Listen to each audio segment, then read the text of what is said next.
This is the Chefs Without Restaurants podcast with your hosts Chris Spear and Andrew Wilkinson. Each week, we'll be speaking with food entrepreneurs and people in the culinary industry. If you're interested in learning more about our organization dedicated to helping people build and grow their food businesses, look us up on the web at chefswithoutrestaurants.com and .org and on Facebook and Instagram at Chefs Without Restaurants. Now, enjoy the show.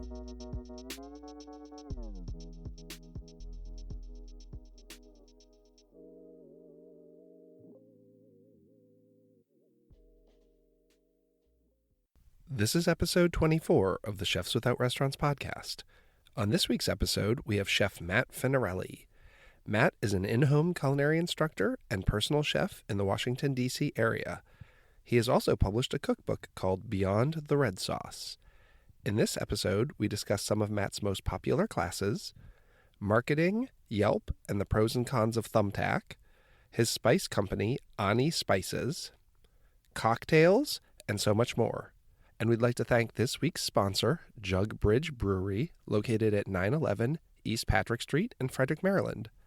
Thanks, and enjoy the episode. All right, welcome back. We're here with the Chefs Without Restaurants podcast. I'm Andrew. And this is Chris. And today we have with us Matt Finarelli. Thank you for coming out. Oh, I'm happy to be here. Thanks for having me. Yes, of course. Go ahead and tell the people kind of who you are and what you're about. Well, my name is Chef Matt Finarelli. I am a DC area culinary instructor.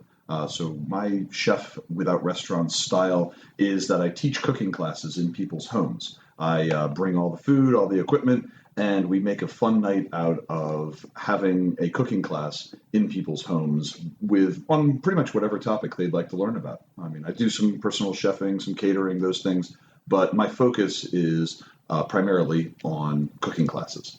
Do you have like a niche that are like a go-to for maybe somebody that first hits you up and they don't really know what they want? Is there like a specific type of cuisine that you like to teach people about? Without question, being Italian, Finarelli, it's a good Irish name. Being Italian, Italian is my focus. People love to learn about the different regions of Italy, and I have classes based on regions of Italy as compared to also all of Italy as well, sort of a grab bag if you'd like. But my second best cuisine is Thai. I learned a lot of cooking when I was in Thailand, and I really feel that Thai food opened up my abilities as a chef, and I like to always cook food with an eye towards being a Thai chef. That's not to say using Thai ingredients and everything, but I look at Thai food as cooking with contrast.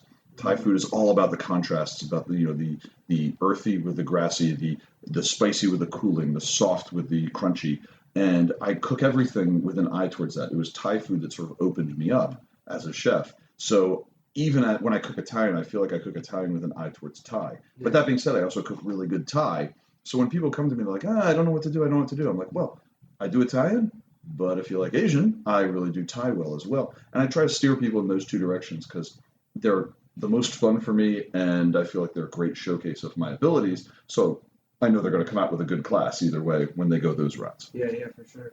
Do you teach pasta? I feel like pasta making is like a big...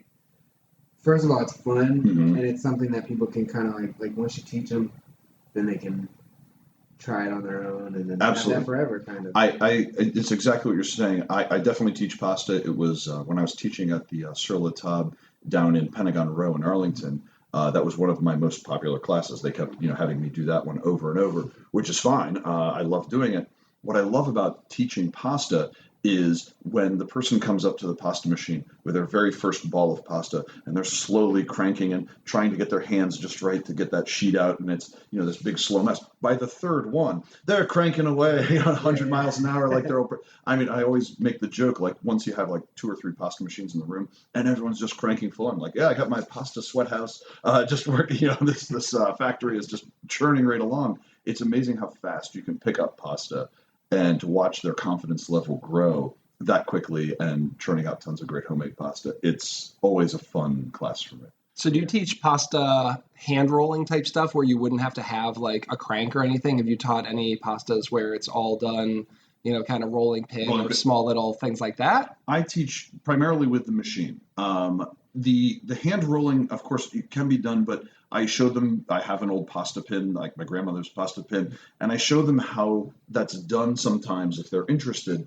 But the machine is there for a reason. I mean, that machine was created for the reason of making good pasta at home and making it fast and easy. The Italian word for it is la macchina, the machine.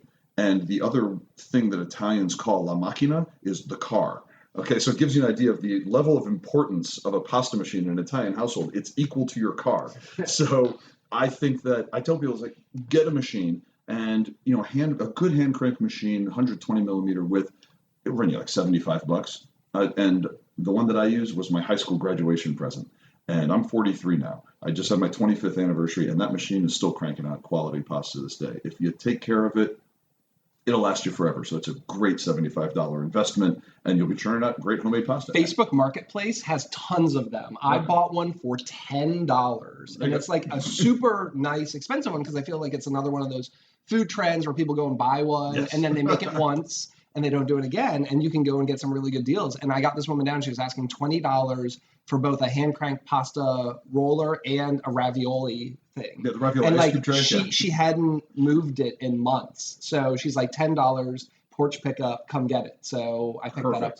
I did a pasta workshop with Jen Lewis, and she has the book. I think it's called Pasta by Hand. But one of the pastas was she literally dipped hands in water and then just like shook them over semolina flour and let it sit for like 3 or 4 minutes, and then put it in a sieve and get off the extra, put it to the side and do it again. She said, at the very basic level, you can make really quick, easy pastas, and that's a very rustic style. So her book is dedicated to all these very rustic hand pastas of Italy, not using machines, not doing crazy rollings. It sounds like a cross between couscous and almost a spätzle. Kind of thing. That's almost how it came out. Cool. That's a neat one. I never heard of that one. What was your career direction before food? Okay, so before I was a chef, I actually went to real college, if you will. I majored in environmental science and public policy, and ended up at World Wildlife Fund. I worked there for 8 years. So I was doing the office life, having fun there, working within my major. That was fantastic world to live in. But the siren song of being a chef was calling to me, and it was weird. I ended up taking a class with Fairfax County in Virginia, Fairfax County Adult Education. I took a home electrician's class, and at the end of the class, they said, "Hey, can you teach any classes?" They wanted to know how the class went. "Can you teach any?" I said, "Yeah, I don't even know why I did this. To this day, I don't know why I wrote this down." But I said, "Yeah, I could teach Italian cooking." I mean, I had no training, but I'd been cooking Italian food all my life. And I said, "Okay, for the level of this, I could teach that." They called me the very next day, and they're like, "The guy who teaches our Italian classes, he's opening a restaurant, right? We need someone to do the Northern Italian class that's coming up. Can you do that?" I was like, "Yeah, okay, sure. Why not? Okay, let's give it a shot." So I put together a curriculum, I put together a menu, I had to do all the work, and they paid me something like $50 a class to teach all these people, and I had to do all the shopping, and I had to get everything together, and it was the most fun part of my day. I was loving this, and it was all this extra work for nothing. And I was like, after I'd done it a while, I was like, someone is trying to tell me something. There's a message here. So I started going to culinary school at night. So I was going to night school, 2 years there, top of my class, and that was going really well. And I said, you know what? That's it. I quit my entire career and started out in restaurants at the bottom, and then just started working my way up, doing the restaurant thing, because I figured that's what chefs do. Chefs only worked in restaurants. So it was climbing and climbing through the restaurants. And the last place I worked at, they wanted to do cooking classes as part of their thing. They wanted to close on Mondays and Tuesdays because, the days when there's no work. They said, let's have a cooking school here. And I got back into the teaching. I was like, man, it was the teaching, because that's how I started, was by teaching. The teaching's the part that I love so much. So I quit my entire restaurant career and I started this business. I said, let's do a business where I teach cooking classes. And I'd run the numbers with a friend of mine, and we both concluded it was impossible. I could never make any money doing this. But I was like, forget it. I love this. Let's give it a shot and see what happens. Well, that took off in ways that I never expected. And now this is what I do full time. It's I have the gift of gab. I am an extrovert. I don't belong sort of hidden back in kitchens. I belong out in front of people and working with people and talking with people. And that's why this style is so much better for me. It really is enjoyable. And I like being my own boss, too. How many years have you been doing the cooking class thing? The cooking, this business is about 10 years now. I was hitting my goals really early on. I couldn't believe how much this took off. I say that this job is a real surprise to me that it works because my entire business is predicated on the concept of inviting a stranger into your house with knives. And yet it works. People still call me and they're like, yeah, I don't know you. You've never seen my kitchen. And I come in with a toolbox with like 17 knives in it. I'm like, hi, good to meet you. And they're like, make yourself at home. And I think that it's amazing how welcoming people are, how open they are to a new idea and a new experience. And I'm always blown away by just how many new people find me and want to experience this in their house with a total stranger. And yet we always end up having a great time. So how are people finding you? Mostly, okay, so back to the World Wildlife Fund thing. At World Wildlife Fund, I was their webmaster for 5 years, and I was their online marketing guy for 2 years. Of the 8 years I was there, I was doing this for 7 years. So in my early days of my business, I was really good at getting myself well positioned on the internet because that's what I'd been doing for 7 years before. So I found some really cool ways to sneak myself at the top of certain lists, and the business started really popping from there. Now that I'm well established, a lot of word of mouth these days. People will have a class, and one person will hire me. They'll bring in 5 or 6 of their friends. We'll have the class, and then one of those friends will be like, hey, I'm doing a thing. I'm like, here's my card. And then now I'm at their place, and they bring 5 or 6 of their friends over. And now we have a thing, and one of their friends is like, I could, no problem, here's a card. And so it's that leapfrogging method is also a big way that my business has grown. So yeah, I'm positioned well on search engines. You can find me if you're doing the right searches, and you can find me on Yelp and things like that. But the word of mouth and just people experiencing it and then deciding, hey, this was fun at this person's house, I'd like to have you do the same thing at my house. That's been a big growth vector for me as well. Do you still have to pay for marketing? Do you do paid Facebook ads or anything like that? My marketing budget is $0.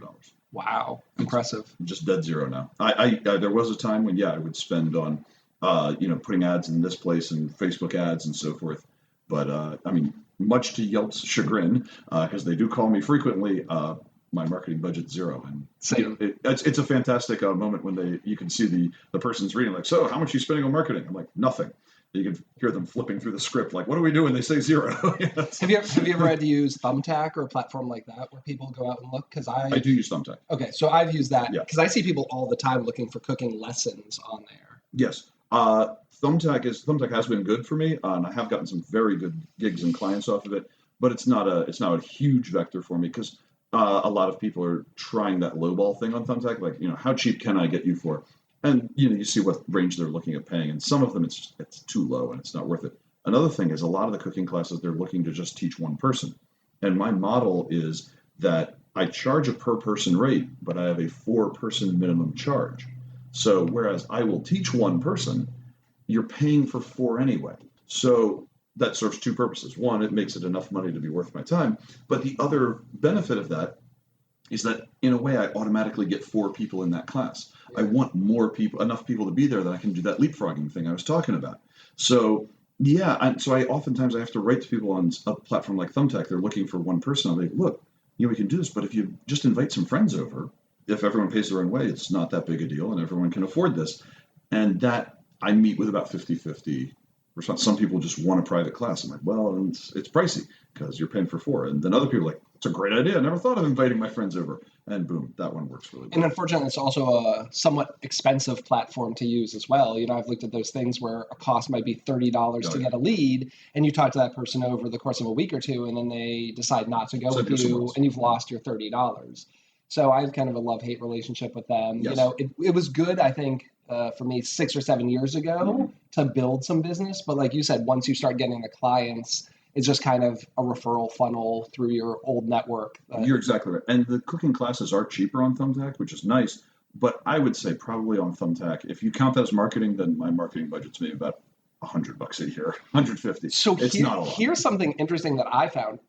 Cooking lessons are cheaper than dinners, but people are willing to pay more for a lesson than a straight dinner, even though I say all my dinners are as interactive as you want. Right. So if someone wants a dinner for 4, they'll say their budget's $75, and I'll say, but you can come hang out in the kitchen with me and I'll teach you how to cook. That's too high for them. But they'll come on and they'll say, I want a cooking lesson for 4. And I'll say, cool, but we're going to make it a 5-course dinner that you're going to eat. And they're okay with that. Yep. So it's really the same event, but when it comes under a cooking lesson, people are willing to pay more and it costs me less, which I just find peculiar. That was the part of the business that I never understood. When I said I was going through the numbers with a friend of mine to figure out, could this possibly work? I didn't factor in how much people were willing to pay for cooking lessons. They really feel like there's a meal's a meal, but they put value on the fact that you're teaching at the same time. And so people are willing to pay a lot more than I thought they would. And that's why the business works. I was blown away that they put that premium on it. I figured that people wouldn't put a premium on the fact that, yes, I've been to school. Yes, I know how to do these things. Yes, I'm happy to share that knowledge with you. And people do put a premium on that. And, much to my happiness, because, that's how I'm going to send my daughter to college. So, I'm glad that they do that. But that's exactly something that I found, and I was totally surprised at, because I ran the numbers based on what people were willing to pay for dinners.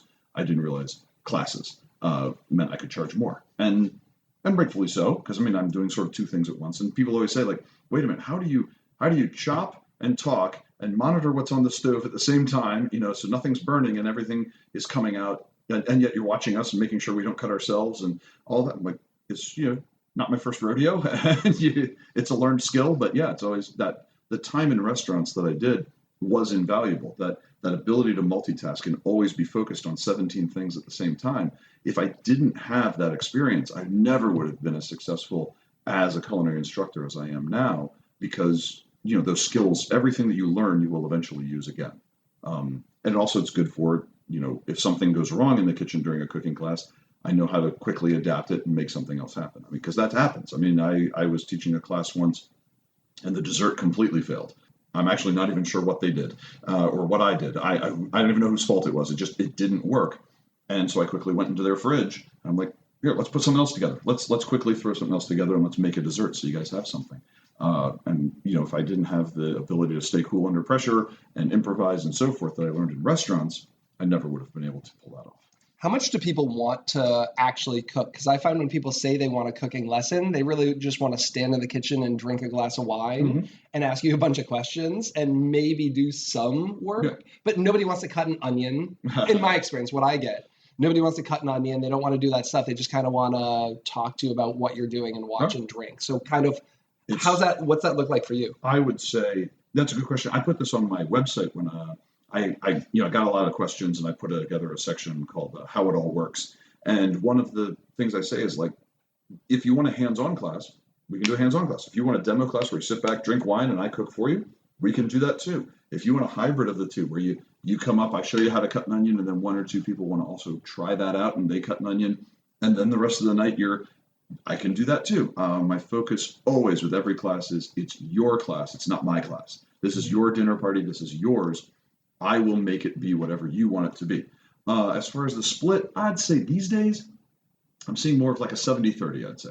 70% want to sit back, have a glass of wine, don't even want to get their hands dirty. They just want to have a great entertaining moment where I'm teaching, I'm telling jokes, they're learning, they're asking questions, we're having fun, and then they get a meal made by a chef. And then there's about 30%, they really want to get in there. They want to, bring extra cutting boards, bring extra knives. We want to really get our hands dirty. There are some who are gung-ho. They want me to almost touch nothing.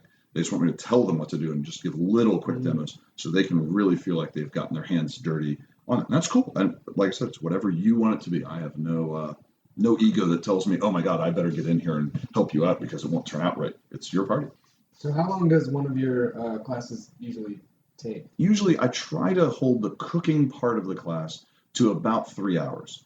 I've found that non-professional chefs tend to get a little tired of cooking after about 3 hours or listening to cooking. Because if you sit down and watch the Food Network, 3 hours is that's about it's time to see something else. That's enough.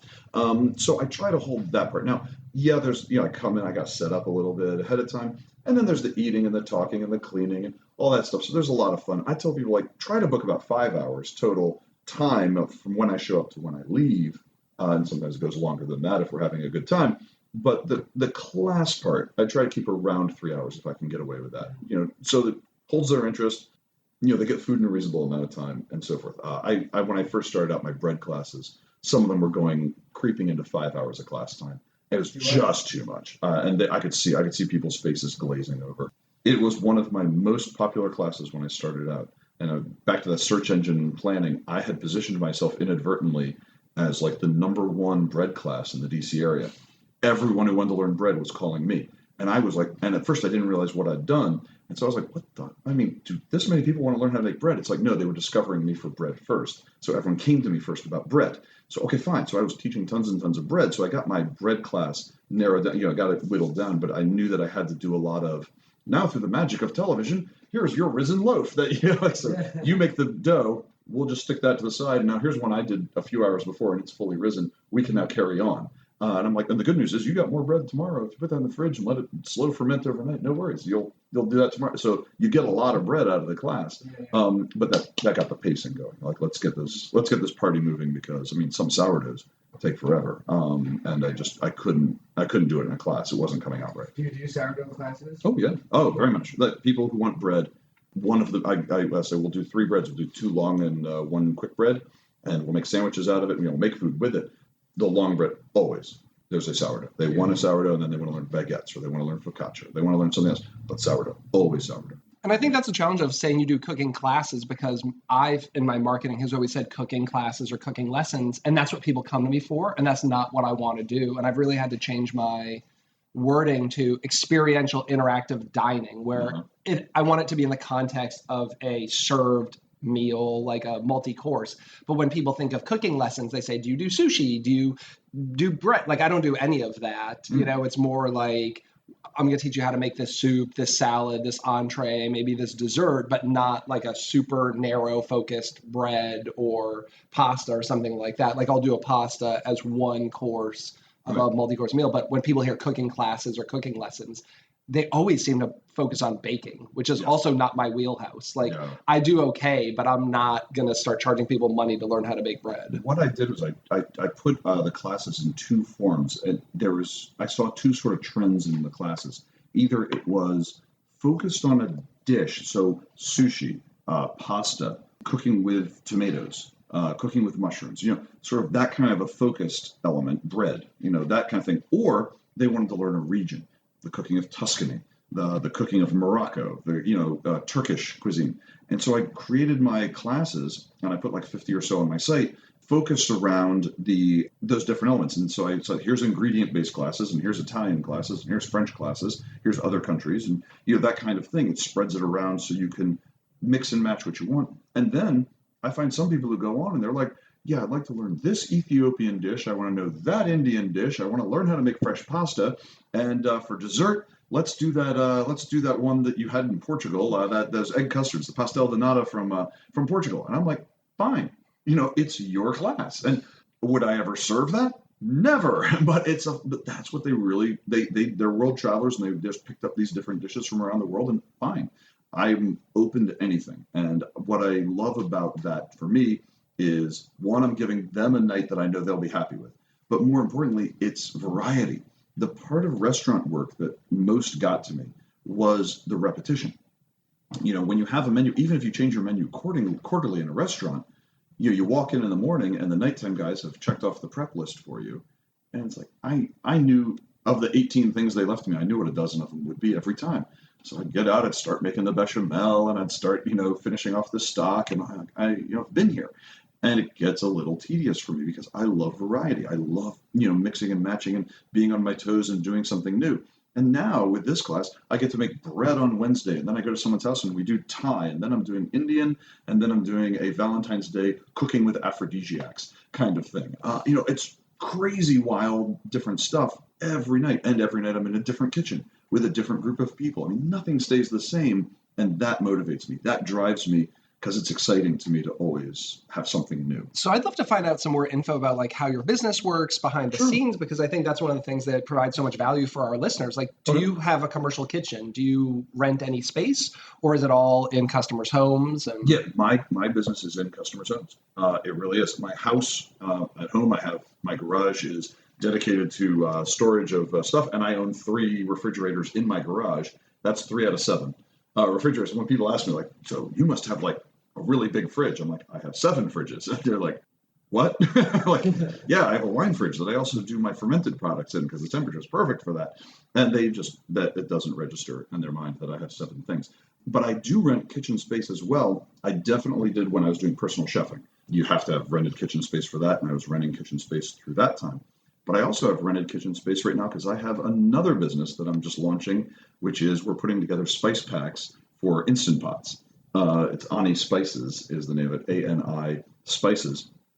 We're not selling just yet. We have to get our final approval of the labeling on there. You got to really get all the wording very exact and positioning and stuff. So we're not selling it, but please check out the website at anispices.com if you can. And what the concept behind that is we mix spices together. I've written all the recipes, and it's really all your spices, fresh, beautiful spices. You dump them, you go, you follow the recipe, just throw in the other things, and your pressure cooker puts out a fantastic meal in no time. For that, I need professional kitchen space for mixing the spices, packaging, and so forth. So I do rent space for that. That being said, now that I have kitchen space, should I have a large party need, I have a kitchen to go to, just like I did when I was personal chefing. So I do like to keep a rented kitchen space in my back pocket for whenever I need it. And I do need it for the spices. And if I have like a big wedding or something that someone talked me into doing, I have that ability as well to just jump into the kitchen, call some friends, and boom, we can bang that out. So big weddings, what number people do you like to do? What's kind of your max? What's your average? I don't like doing big gigs. I don't. I really don't like doing the large gigs. I do 1 or 2 a year because either it's a client that I've been cooking for a long time and like, oh, my daughter's getting married, and sure, okay, that's fine. But I probably do. The biggest wedding I've ever done was 150, and I'd hired another chef to help me. We were doing it outside, and I'd rented a convection oven for outside. They had electricity. I rented a deep fryer and all that, and I had 3 servers coming, and none of my servers showed up. Not one. Not one. And so I took the other chef. I was like, you go to the bar and you man the bar, and I will run the entire kitchen and fill the buffet line myself. And I ran that whole thing by myself. Nightmare. Yeah, brutal. But being in restaurants taught me how to handle that kind of thing. If I hadn't done restaurants, I would have collapsed. He ran the bar all night, and he was good enough at that. I ran the entire kitchen and so forth. But it was also midway through it. I mean, people were like, hey, the food's really great. I'm like, thank you so much. I'm so glad you like it. And the whole time I'm thinking, this is why I don't do 150-person gigs. I would much rather, my average party, like I said, I price on 4 people. My average gig is 4 to 10 people in the homes. And I love that. It's personal. I get to know the people. We have a good time together. That's what I want to do. The big stuff. I'm glad there are chefs that are out there that do the big stuff, and I'm happy to refer to them for these large weddings because I get requests for 200-person weddings left and right. I'm like, call my friends. I don't want to do it. I don't want it. Put it into the Chefs Without Restaurants network. Exactly. That's exactly what I'll do. I mean, that's really what. Exactly. Because I'm the same as you. I say I do 2 to 20, and people all the time, especially former customers, will say, "Oh, my niece is getting married. Would you cater her wedding?" Like, that's so far from what I do. And instead of turning it away and just saying, sorry, you're on your own, I have tons of friends who do that. Exactly. So why not throw that catering gig to someone in my network? And vice versa. I'm getting jobs all the time from big caterers who don't do small parties. I do dinners for as little as 2. I think that's pretty rare. Mm-hmm. So these big catering companies who have great SEO and people are finding them, I'm capitalizing on that a little bit because I will do those 2 and 4 person parties. So kind of putting everything back into our network and sharing with our peers. That's right. I have a network of chef instructors in the area. And like one thing I don't do, for example, I do not do cake decorating. I get requests. I will not decorate cakes. I cannot stand that job, but I've got someone who does cake decorating. I've got another friend who's a specialist with kids. I'm not to say I don't like kids. I got a kid of my own, but I don't get as much joy out of teaching kids cooking classes. But she was a teacher for 30 years. She loves kids. And now she teaches. Great. She can have the kids classes. But then they throw things to me. Exactly. We all just bounce off each other, finding the classes that are right for the right group. And we share. Exactly. It's a great network to have, to be able to share the gigs so that everyone gets exactly what they want.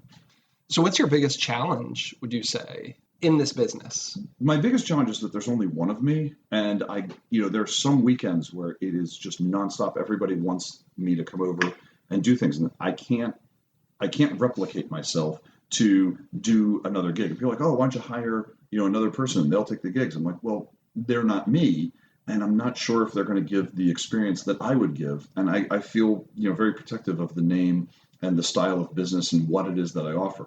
So I would love to be able to franchise, as it were, to open myself up to these, because it's, people want Saturdays. Everyone wants Saturday. And I don't work Sundays. Sunday's family day. I will not work Sundays. Again, if you're a really good client and you have a very special brunch, okay, fine. I work maybe 2 Sundays a year, but I don't work Sundays. So what am I supposed to do? My Saturdays right now are booked through May, which is great. I'm happy to be busy. I'm happy I'm popular. But at the same time, I have to turn away a lot of business because I'm booked. These people planned ahead and they got me, and I have to say no to so many people in that respect. And I try to push them to Fridays, and it works sometimes, and those fill up. But I would love to be able to make everyone happy. If there could just be 2 of me, that would really be fantastic. I think the experience is the hardest part, because I get that question all the time as people say, how do you grow? How do you scale? And I realize that the way I do my dinners, I think I'm personable and as much an entertainer, if not more so than a chef. And a lot of people want to get out of restaurants and go do this, and they don't realize you're on show the whole night for hours. And you need to be able to roll with those punches, not just I forgot this, but I do dinners in people's homes and they have their kids running around, or their dog is at your feet, or they're having conversations that make you uncomfortable, just like all this stuff where it's not like you're just behind a door of a professional kitchen and you don't see the customer. Like, you're in their home, you have to make them feel comfortable, and you have to be an entertainer. And I think that is the hardest thing, is I can hire someone to go out and cook my menu, but how are they going to be in that environment? And I'm super protective. I started my business 10 years ago, and I feel like Perfect Little Bites is a thing. And I don't know how I could hire, I love Andrew, but I don't know that I'm ready to send Andrew out under my business name to do the dinner, and that he's going to get the same experience that I am. He might be able to do the menu. Right. I would send people out to a catering gig.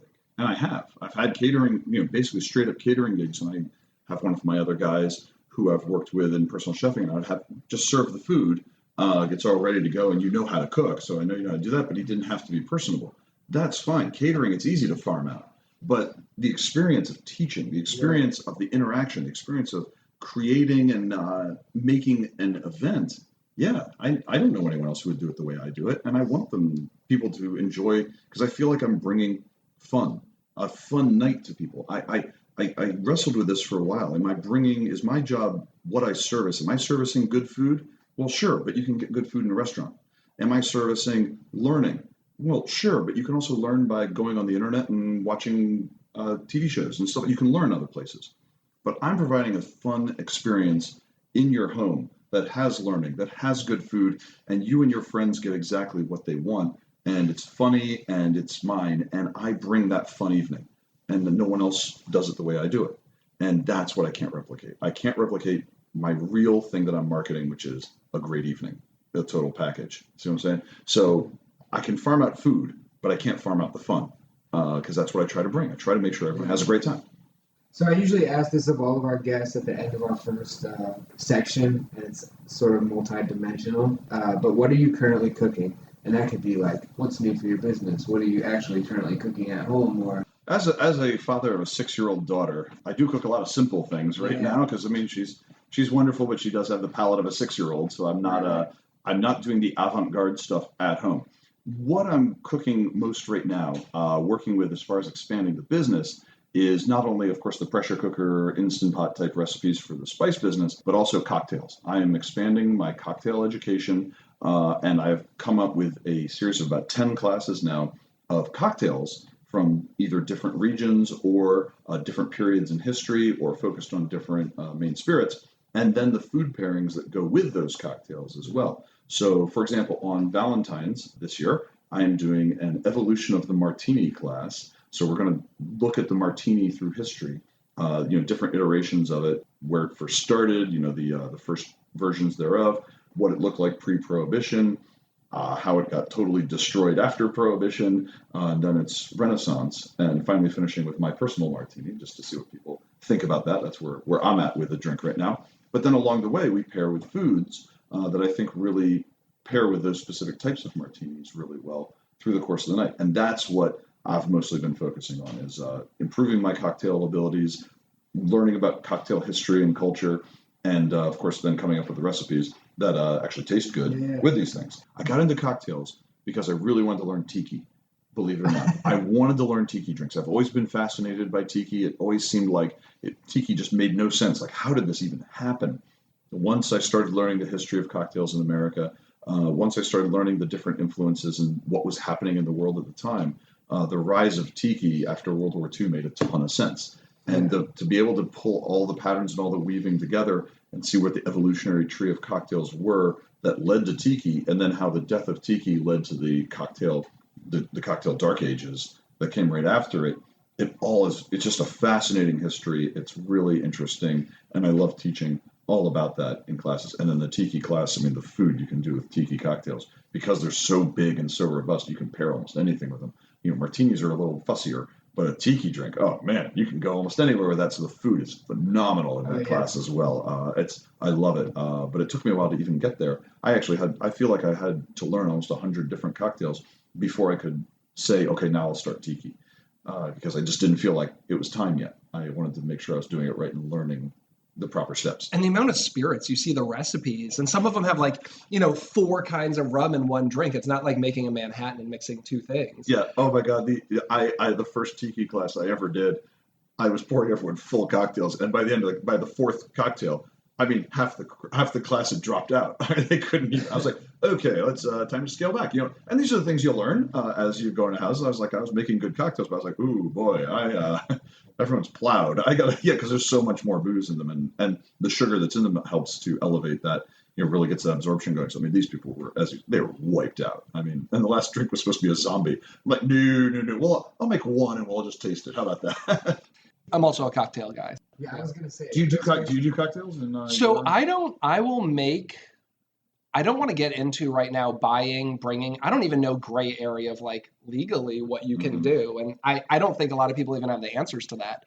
I will create a cocktail and tell you what to get. I'll mix while I'm there, but people don't want just a cocktail; they want a dinner, and it's really hard going by myself and to make cocktails, even the stirring and shaking and making a cocktail for 10 people and then getting my butt in the kitchen and making a 7-course dinner gets really hard. I'm actually on a podcast that was released today. Those of you listening, you'll have to go search it, but it's with Jason Luttrell, who used to be at Death & Company in New York City and is in the Death & Co. book, which if you don't know Death & Co., in my opinion, one of the best bars, obviously, in the country. Were they the ones? They're famous for a cocktail. I don't know which cocktail. I mean, everyone. I mean, Don Lee, I think, worked there, and did he do the Benton's Old Fashioned maybe while he was there? Joaquin Simo was there, just the best bartenders. And I connected with Jason a while ago, but he now has a podcast. He does bar consulting and also helping people build their businesses and brands. But we had a great discussion about, what I do and the in-home chef kind of thing, because he is also working with, people like you, kind of bartenders doing this in-home bar experience and stuff. And we just kind of talked about the experiential events in people's homes and kind of the shift to that kind of thing. And with all these meal deliveries and in-home things, is there a potential shift where people are going to stop going to restaurants if they can get a restaurant quality meal and also cocktail in their home? Right. I don't see the restaurant industry going anywhere. I mean, the restaurant industry, I think, is still strong in the respect that some people just don't want to have strangers in their house and that kind of thing. But definitely with the millennial generation, I see it more and more of, I don't just want to have a meal, I want to have an experience in addition to the meal. And an in-home cooking class with your friends is exactly what they're looking for. And it's great. It's a wonderful thing that people want this. And there's enough room for a lot of us to be doing this. It's not a one-horse town. Like I have to fight every other chef in the DC area because there's only so many classes to go around. Like I said, there's only one of me, and I'm farming classes out to my friends and vice versa. I love that so many people are into this concept and want to do this, that there's enough for everybody. It's such a fun job, and it's such a fun time. I really love at the end of the night when everyone's like, I didn't even know what to expect. I thought you'd come over and we'd have some fun, but this is so much better than what I was even imagining. And that's the best compliment to me, that I exceeded their imagined version of this, because we just had a great time together. Yeah. Like I said, I'm selling fun. Speaking of fun things, we have a game that we play at the end of every episode. All right. On the fly. Okay. You said something like you wanted a one-word answer to these, or do you want? Because if you can't tell, I don't do one word well. And one of them is definitely not a one-word answer. What's your favorite tool in the kitchen? Fish turner. What's your favorite food to eat? Cuisine, Thai, single food, risotto. If you had all the monies, what's the first position you would hire? I would definitely clone myself if I had all the monies. That's all the monies. That's interesting. You said it, 'cause that's the whole concept. Yeah, I want more of me so I can. If I have all the monies, I could probably afford that. But actually, okay, as a real answer, took that in a totally new place that nobody has ever done. or either that or accountant. Who's your favorite chef? The chef I cook most like is Jamie Oliver, is the one I cook most like, to give someone that people know. Because my grandmother, you never had it. She's great. She was great. Yeah, as far as I read cookbooks like people read novels, right? I sit down, I read different cookbooks, and when I'm reading cookbook the first time, I'll be like, oh, that sounds interesting. But when I try this recipe, I might do this, I might do that.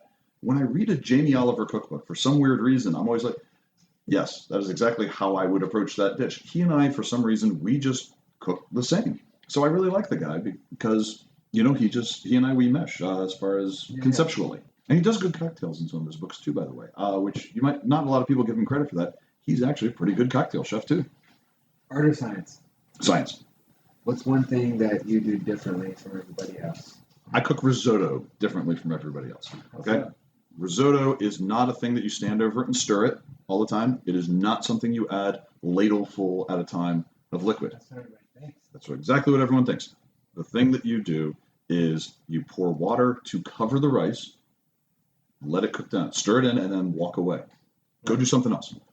Come back, water it in, the liquid, the broth, water mixture, liquid to cover the rice, stir it in, walk away. Third time, if you've measured the rice and the water properly, it'll be 3 additions of liquid, and the third time that it's cooked down, your risotto is done. If you overstir your risotto, it's gummy. You've teased off way too much of that starch off the rice, and you get this gummy risotto. You want a risotto that's got a nice al dente bite to it, and by stirring it way less, you get a better risotto, and 2, you don't have to stand over the pot. Everyone's always like, I want to make risotto for company, but I don't want to stand over the pot. I'm like, if you're standing over the pot, you're doing it wrong anyway. I free people up to teach them that you can make risotto for company because you stand over the pot 3 times. And it's not even long when you do that. It can go with anything else. Can I give you a technique to try? Do you know Ideas in Food? It's a website and so much more, and that's a whole nother thing. They do 3-minute risotto. They soak their risotto in room temperature water for, I think, 90 minutes, and they put baking soda in, like the same way you would do ramen. Mm-hmm. And that pre-gelatinizes the starch in the rice and breaks it down a little. Okay. And then I think the ratio is like 4-to-1 boiling. So like take your stock, you have like 1 cup of pre-hydrated soaked risotto, 4 cups of, let's say, chicken broth, bring it to a boil, dump it in, 3 minutes, it's done. Shut off the heat, little cream, little butter, parm, however you finish. Does it drink all that liquid? Mm-hmm. Holy cow. Yeah.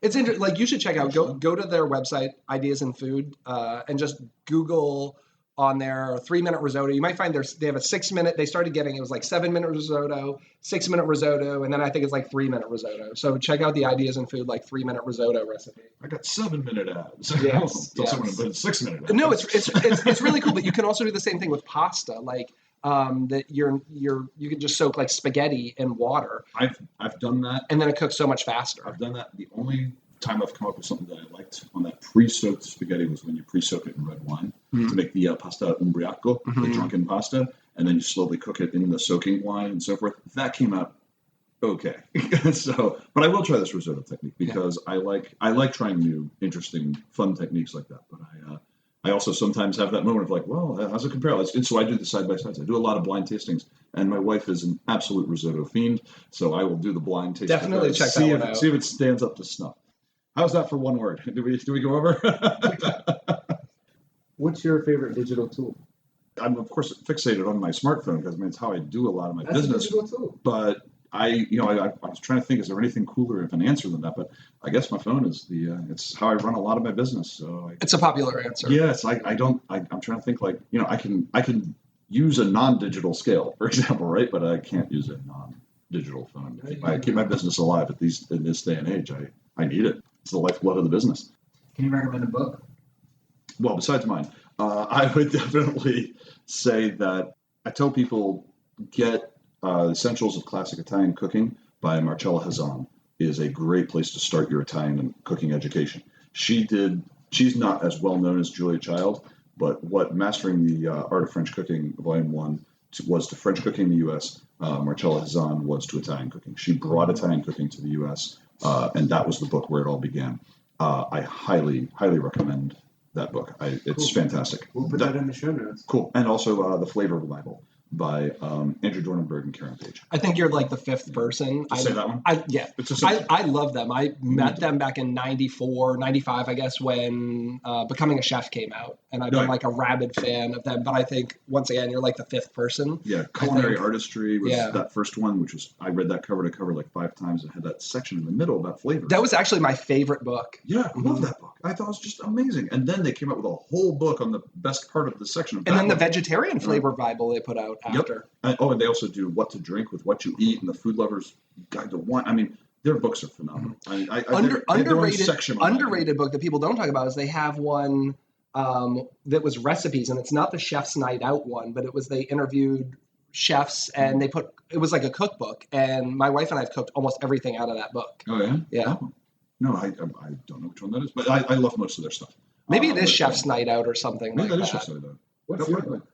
Oh, I have a book called Beyond the Red Sauce. It's classic Italian cooking with no tomatoes. I just wanted to have the experience of writing a book, and the angle that I came up with was I had done a dinner party for someone. I did a full Italian meal, like 7 courses, and I suddenly realized I hadn't bought any tomatoes for the entire dinner, and it sort of just opened up that mindset of, wait a minute, tomatoes aren't even native to Italy.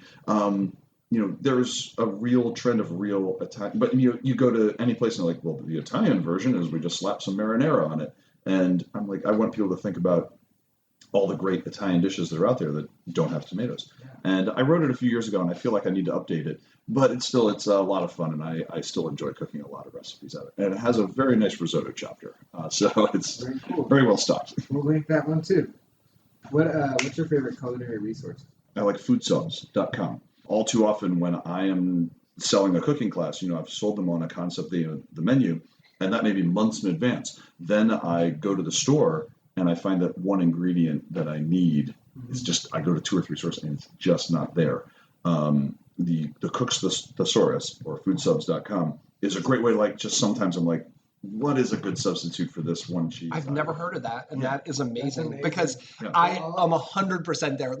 I'm at the store trying to buy fresh stuff on Saturday morning before a gig, and I've told them we're having this salad with kohlrabi, and no one's got kohlrabi. And what am I going to do? Where the kohlrabi looks like, garbage, like death warmed over. Yes. And you're like, okay, what can I put in place of kohlrabi? Well, that kohlrabi is a version of mustard. So we know that broccoli and Brussels sprouts and other things are related to it. But what kind of preparation am I doing? So there's some thinking on the fly and so forth. But the Food Subs website with my smartphone, since I'm there in the store and I need it, it's a great way to it might suggest some things that I hadn't been thinking about. I find it very useful for cheeses. Like if they don't have the exact kind of cheese you want, sometimes trying to figure out, I need a cheese that melts the same way as that one or has the same flavor profile as that one. And that's really useful on the fly to make sure I'm getting something that's in the same ballpark. One of my last questions, how do you decompress? So at the end of a good night, finished up a gig, dishes are washing. Usually it's with an old fashioned, and I will turn on usually Netflix or something like that and just watch I'll have the best intentions of watching a half hour of something, and usually about 10 minutes in, I'm gone because you're running at such high energy. I feel like your motor is revving in ways. I mean, you're cashing checks that your body is just not able to cover.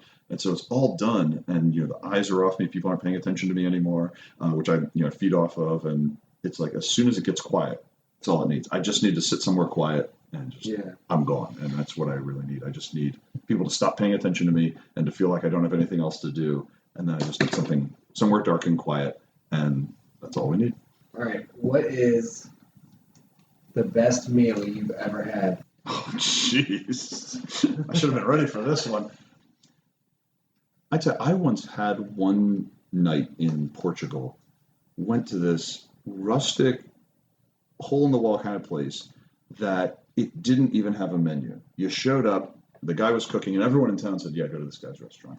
You show up, and he starts putting food in front of you. And he did not speak English, I did not speak Portuguese, so he starts putting down this thing. His son comes over and pours that thing. They start pouring wine. the food is phenomenal. I mean, everything's so well done. And the main course was this beautiful wild boar shoulder, pappardelle thing. Oh, phenomenal. He's coming around with port. He pours more port. He's coffee. He just keeps throwing food at me all night long. Great meal. But the best part of the evening was at the end of the night, he comes up to me and he had like a receipt tape. Like, you hit zzz, feed the receipt thing, and he just wrote 30 and handed it to me in hand. 30. I'm like, 30 euros, huh? Like that. Here's 50, sir. Thank you. Fantastic evening. But that was the only thing he ever communicated to me all night was 30 on the back of a piece of register tape. And I mean, to have food that good all night, just be so welcomed without speaking a word, never knowing what was coming next. And I'll always remember that piece of paper that just said 30 on it. And that was just a fantastic evening. I enjoyed everything about that, even though I never spoke with anyone practically all night. Okay, my last question. Have fun with this one. Okay. What do you want to be remembered for? I would love to be remembered as a fun instructor. I would love people to know that this was a guy who loved teaching cooking and was good at it. You know, he always made me come away more confident. Like, I had him over and I felt like I could tackle any of the things that he taught me, and I became a better chef for it, and I had more fun on my own. Like, not when I was there, but that allowed me to take it to the point where I could have more fun with other people. I didn't have to be afraid of cooking. I didn't have to be afraid of anything. I could just sit back now and have fun with my friends with a great home-cooked meal because I delivered that confidence and ability to give that to them. Awesome. Sounds like you're already doing that. Like to think so. Thank you very much. It's very kind of you. And thank you for coming out here. We appreciate it. Oh, absolutely. My pleasure. I had a great time. Truly anytime. Cool. Tell everybody how they can reach out to you. Contact information. And absolutely. Okay. So if you want to reach out to me, you want to book a cooking class, which I hope you do if you can hear me, my website is Finarelli.com. It's spelled just like my last name. So it's F as in Frank, INARELLI.com. And of course, also check out Ani Spices if pressure cooking and that kind of thing's interesting to you. ANISpices.com. And the best way to get in touch with me by far is to send an email, because I'm in kitchens, I'm in grocery stores, I am doing podcasts. I'm not. If you call me, my phone's off right now. I'm not going to answer the phone. I always tell people, I will get back to you ask me any question, I'll answer it. But I'm not the turkey hotline. Okay, you can't call me up and be like, okay, the turkey's in the oven. What do I do? Hey, I'm busy, man. I'm sorry, I can't help you. But I will answer any questions. So email me at chef@finarelli.com. Even if you just want to have a question about cooking, I'll answer it. I'm happy to do that. But yeah, that's the best way to get in touch with me, to book a class or any sort of event. Awesome. Thank you again. And all of you know how to reach out to us, I think, by now, unless you're a first-time listener. chefswithoutrestaurants@gmail.com. Anything you have a question or a comment, hit us up. Follow, like, subscribe, leave a review. Thanks for listening. Peace out. Thanks for listening to the Chefs Without Restaurants podcast. And if you're interested in being a guest on the show or sponsoring a show, please let us know. We can be reached at chefswithoutrestaurants@gmail.com. Thanks so much.